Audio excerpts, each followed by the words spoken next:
Tapos po, sobra po inagdasal. Pagkatapos po nung nalagpasan po ni Papa, nagpabautis po na po siya sa lahat po ng tao. Hindi po namin inaakala na siya. Yung tatay ko po kasi sobrang malakas yung loob niya. Firm po siya palagi sa mga desisyon niya. Pero sa pananampalataya namin, para kay Aman Yahweh, sobrang laking bagay po na minahal at tinanggap na si Aman Yahweh. Hindi namin inakala na every Sabbath lagi siyang nandun, kahit hirap na siya, nasasambahan pa rin siya.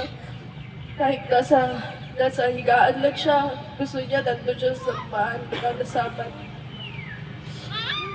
Si Papa po, lagi niya pong iniisip yung mga kapatid niya. Inuuna niya po yung mga mahal niya sa buhay. Kahit po hindi po siya kompleto sa kalakasan sa pisikal, pero lahat po ng kaya niya ibinibigay niya po. Lalo na po sa amin, mga anak niya. Hindi man po siya perfectong tatay, tao, pero binibigay niya po yung alam niya, kaya niya.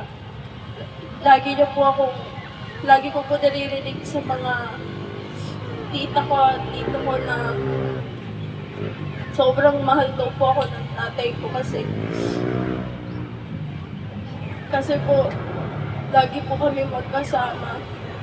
Umabot kahit saan po siya magpunta, sa Bukidnon, sa Manila, sa Cagayan.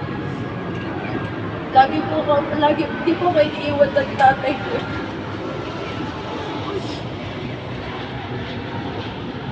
Kaya po,